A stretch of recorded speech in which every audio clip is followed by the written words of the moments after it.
It's time for the Outside View. Ben Baby, ESPN.com's NFL Nation covers the Bengals. They're in town this week. No fans in attendance.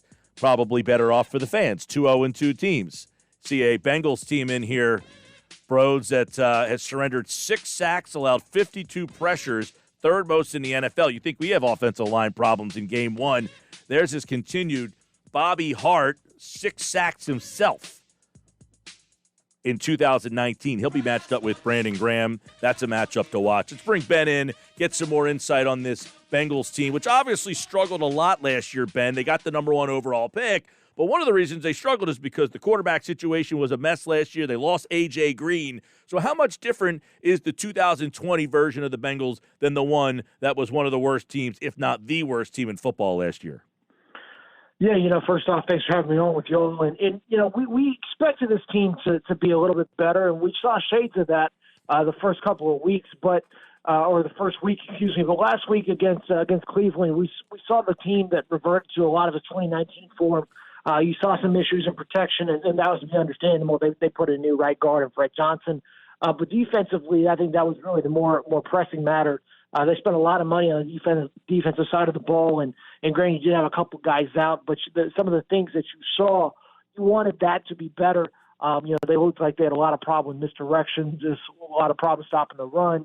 And those were all things we said about the 2019 Bengals, and for the amount of money that they spent, you would want that to be improved. So, you're seeing some very worrisome things through 2 weeks, and interestingly enough, I talked to Zach Taylor, and he actually told me, the offensive line is not really the main problem there. He's actually been okay he believe that the line has been serviceable enough for Burrow, and he feels like they've been blocking well enough, which is a bit of a surprise, because like you said, we've kind of noticed the offensive line struggling at times, so we'll see what it looks like in week 3.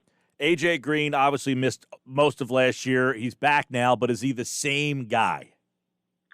Not yet. I think he's still got some ways to go, and I think a lot of this is him just being nervous about what his body can do and how much he's willing to take. Now that he's back on the field. I mean, you got to remember he has really struggled to stay healthy the last couple of years. He had a toe injury that kept him out for the back end of the 2018 season.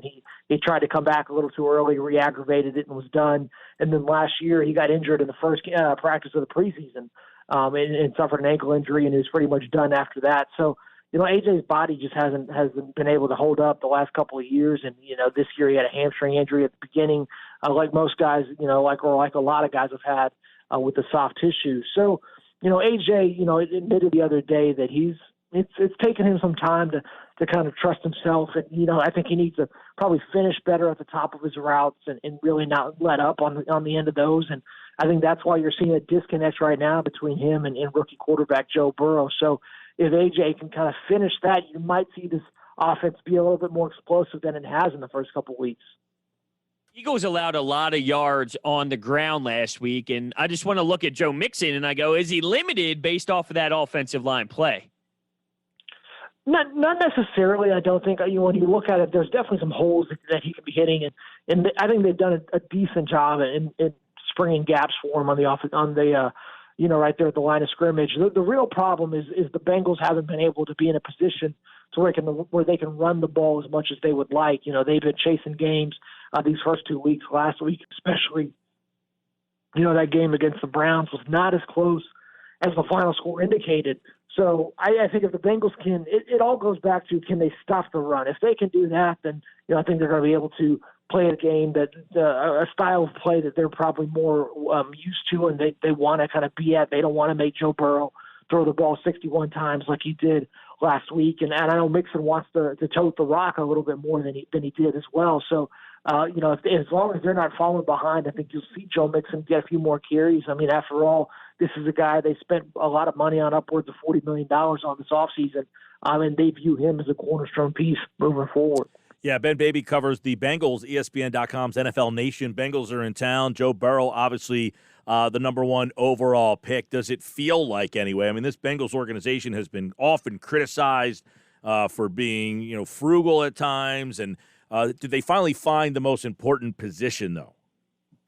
I think you're starting to see that. I mean, it's still way too early. I mean, the jury's still out on whether Burrow's going to be the guy. But so far, I think everybody has been nothing but impressed with what he's been able to do. And, you know, he hasn't really looked like too much of a rookie aside from a few plays here and there these first 2 weeks. And, you know, I had somebody in the organization tell me, you know, it's rarely that it's Joe Burrow's fault when something is going wrong on that side of the ball. I think everyone's just been really impressed with what he's been able to do. And, you know, he's just been a handful of plays away from making a big play and from really, you know, having that breakout moment that I think you're waiting on. And you know, he's done a good job the last couple of weeks of not pressing things when they haven't been there. You really, you know, he's you know, I think in that first week against the Chargers, he made a play or two that he would like to have back, but I don't think it was a decision that the Bengals would really be upset about. And you're kind of okay with some of those mistakes, and you're not seeing him, you know, like last week against Cleveland, for example, they were taking away everything over the top. I mean, if you look at the tape, they were dropping a ton of guys in zone and giving them everything underneath. And Burrow said, okay, that's fine. I'll go ahead and take it where I can get it. And so, you know, I think that's a good sign that you want to see. It's a mature thing that you're seeing from Burrow. And, you know, I think that right now everyone has said nothing but good things so far. And we'll see if he's going to be this guy for them, you know, that franchise quarterback that they're looking for. I think that's what the season's all about. What about Zach Taylor? You know, when you talk about the quarterback, you always talk about the head coach and they tie together. How is Zach Taylor? Last year, it's so hard to judge him off of what happened last season. But now you do have Joe Burrow, which adds another element, and they're in games. They're competitive. What's the overall vibe on Zach Taylor and his philosophy with this team? Yeah, so far, I think the players have really bought in, and the staff has bought in. I think a lot of guys, even though they struggled last year and are 0-2 this year, I think everyone has still bought into what Taylor wants to do here in Cincinnati.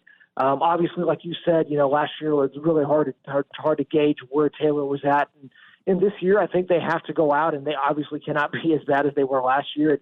They need to show signs of improvement, and I think as you get to the end of the season, those last 6 games are going to be huge to see, you know, where this team is at under Taylor and what the ceiling will look like in 2021 when I think their window really will open. And so, you know, I don't think Zach Taylor's really on the hot seat this year. I mean, I think it's a kind of I would be shocked if the front office only gave him 2 seasons unless things were just completely abysmal this year. You know, that could obviously change things. But, you know, I would imagine a 3-year window for him is probably the most accurate one to kind of really get a full evaluation of what he can do as a head coach. But, you know, right now the players are still, you know, at the same place they were when he was hired last year. And, you know, Burrow has had nothing but great things to say as well about Taylor, which I think is important because what we've seen is that they really have tailored everything around the franchise, even from that mindset of spending in the free agency to what Burrow is looking for. So I think as long as Burrow feels like Taylor's a good fit, then I think that Zach will always be in a good spot. Now, if in the week leading up to this game, the Eagles have been dreadful. Wentz has been terrible. The defense has been awful. What concerns Zach Taylor this week? What is kind of, if you can read between the tea leaves here, of what he is what kind of messaging has he tried to get out about Philadelphia this week? You know, I think there's been some conversations about the packages that they use, and it's interesting enough, his brother Press is the pass game coordinator in Philly, and it's his first season over there in that role. He's been assistant there for several years now. But, you know, I think you always know that Carson Wentz can be a guy who can cause problems. And to be honest, I think the Bengals' issues are more severe than the Eagles' issues because for the Bengals, they just cannot stop the run. And you know, they're going to get some help back this week with Mike Daniels coming back in the middle of that defensive line. But, you know, right now, I think that's what everything is predicated around is that if you cannot stop the run, then this is going to be another long week. And I've got the Eagles winning for that regard because the problems that I saw last week were very worrisome. You know, if I'm someone trying to the Bengals are going to be any good. And you look at what the Eagles can do, and even though Wentz is struggling, you can still get the ball to Miles Sanders. You can still manufacture yards up the middle. And because of the way the game is played in the NFL, that is enough to win you a ball game when your quarterback isn't clicking on all cylinders. And as we've seen from Carson Wentz over the years, I think he's still a guy who has a ton of talent and can still make you pay. I think his mistakes are, you know, maybe he's just forcing things a little bit too much, trying to put things into windows where he doesn't need to make that risk. And if he can fix those things, you know, starting this week, you're going to see an improved play out of that offense. So, you know, it's going to hurt not having Jalen Reagor, not having Alshon Jeffrey.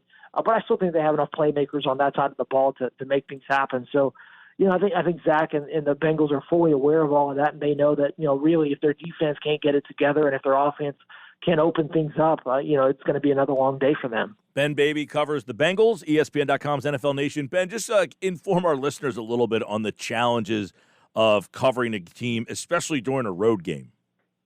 Yeah, it's really strange. I won't be traveling to Philly, which is unfortunate because it's a place that, I grew up a Cowboys fan. So, I've got. Hold on a second. Let's say one of my earliest memories was Michael Irvin getting booed off the field or getting cheered at the vet when he snapped his neck. So I've always held Philly's always had a soft spot in my heart because of that moment. But no, it's honestly one of the best parts about this job is getting to go see other cities, getting to go to other NFL venues, even if it is Philly. It is something that you really look forward to. So it's a bummer that I'm not unable to go. Obviously, I would have gotten Pat's. I wouldn't have gotten Geno's if I was in town. And so it is a bummer, but I think we're all just happy we're getting some football. I think it's the most important thing. I think we all just like to see that the games are being played, and we just hope that we get a full 16-game slate. So the challenges are there, but we'll take it, given the circumstances. Bengals and Eagles this Sunday at 1:00 right here on 97.3 ESPN. Mel Reese, Mike Quick, they have the call, and it is Wentz Burrows leading the way. Ben Baby covering the Cincinnati Bengals who are in town, and he, of course, like all guests, appeared via the Boardwalk Honda hotline. Ben, thank you so much. Hey, y'all take care. Thank you. All right, Ben Baby from ESPN.com's NFL Nation.